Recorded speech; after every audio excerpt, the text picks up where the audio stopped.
In our country, if you work hard and play by the rules, you ought to be able to take care of yourself and the people you love. That's a fundamental promise of America. A promise that should be true for everyone. Growing up in Oklahoma, that promise came through for me and my family. After my older brothers joined the military and I was still just a kid, my daddy had a heart attack and couldn't work. My mom found a minimum wage job at Sears, and that job saved our house and our family. My daddy ended up as a janitor, but he raised a daughter who got to be a public school teacher, a law professor, and a senator. We got a real opportunity to build something. Working families today face a lot tougher path than my family did. And families of color face a path that is steeper and rockier, a path made even harder by the impact of generations of discrimination. I've spent my career getting to the bottom of why America's promise works for some families, but others who work just as hard slip through the cracks into disaster. And what I've found is terrifying. These aren't cracks that families are falling into, they're traps. America's middle class is under attack. How did we get here? Billionaires and big corporations decided they wanted more of the pie, and they enlisted politicians to cut them a fatter slice. They crippled unions so no one could stop them. We're going to turn the bull loose.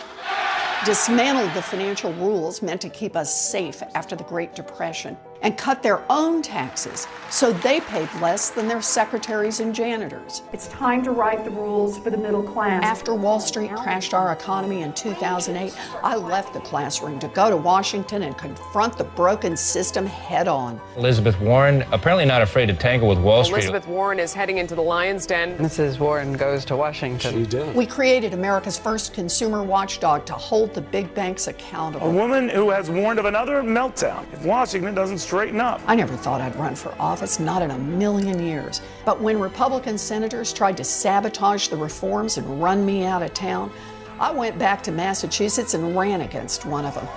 And I beat him. And we are going to turn Washington back to the people.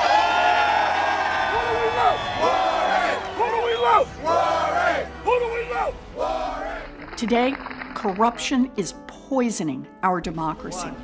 Politicians look the other way while big insurance companies deny patients life-saving coverage, while big banks rip off consumers, and while big oil companies destroy this planet. Our government's supposed to work for all of us, but instead, it has become a tool for the wealthy and well-connected.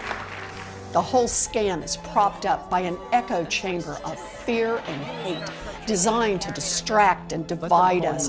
People who will do or say anything to hang on to power point the finger at anyone who looks, thinks, prays, or loves differently than they do. Build that wall. But this dark path doesn't have to be our future. We can make our democracy work for all of us. We can make our economy work for all of us. We can rebuild America's middle class, but this time we gotta build it for everyone.